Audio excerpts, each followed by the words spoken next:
Dentist, এগুলো কিন্তু মোটামুটি ধারণা আপনাদের কিন্তু পরীক্ষায় প্রশ্ন আসতে পারে।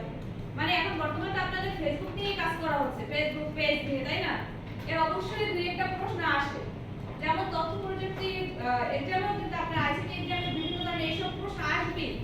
জাকারবার্গের ক্ষেত্রে, ফেসবুকের ক্ষেত্রে আপনার বিভিন্ন প্রশ্ন আসবে। তার প্রথম সে এরকম করতে করতে যখন দেখছে সে বিভিন্ন ধরনের ওয়েবসাইট তৈরি করার চেষ্টা করতে আছে, তার বাবার কাছে সে কিছু প্রশ্ন করতো। বাবা যতদূর পারতো, সে একজন ডেন্টিস্ট ছিল, একটা ক্লিনিক ছিল, যতদূর পারতো সে কি করতো, ততদূরই তাকে সাহায্য করতো, চেষ্টা করতো। এখন ওই সময়, এটা তো অনেক আগে, তখন ওই সময় কি করছে, বাবা যে তথ্যগুলো জানতো না সেগুলো তার বলতে পারতো না, সেজন্য তাকে একটা টিচার রাখছিল, মানে শুধু তাকে প্রোগ্রামিং শিখাবে। এই কাজগুলো তো সব প্রোগ্রামের মাধ্যমে হয়, ওয়েবসাইট তৈরি করতে হবে, কিন্তু বিভিন্ন প্রোগ্রাম শিখতে হয়। তখন তাকে প্রোগ্রামের জন্য বিভিন্ন একজন টিচার আছে।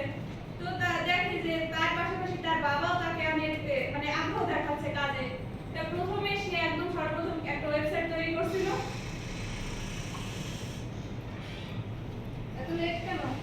করছে তবে এটার কাহিনী হচ্ছে আরো পরে। যাই হোক, সে এরকম করে ওয়েবসাইট তৈরি করতো, তারপর তার জন্য তার টিচার রাখছিল। তাই এরকম করতে করতে অনেক বড় হয়েছে। সর্বপ্রথম সে যখন একটা ওয়েবসাইট তৈরি করছিল কি তার বাবার জন্য আর তার মেসেজ, এই যে আমরা যেমন একটা মেসেজ দিই আমার কাছ থেকে আপনার কাছে, আপনার কাছে, যে মেসেঞ্জার যে মেসেজটা, এর একটা ওয়েবসাইট তৈরি করার পর সেই কানেক্ট ছিল প্রথমে তার বাবার সাথে।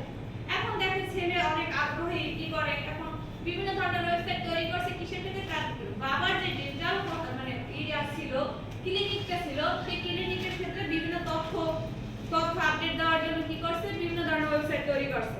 আরো বেশি মানে কাজ করতে করতে অনেক আগ্রহ বেশি বেড়ে গেছে এবং দক্ষতাও বাড়তে আছে।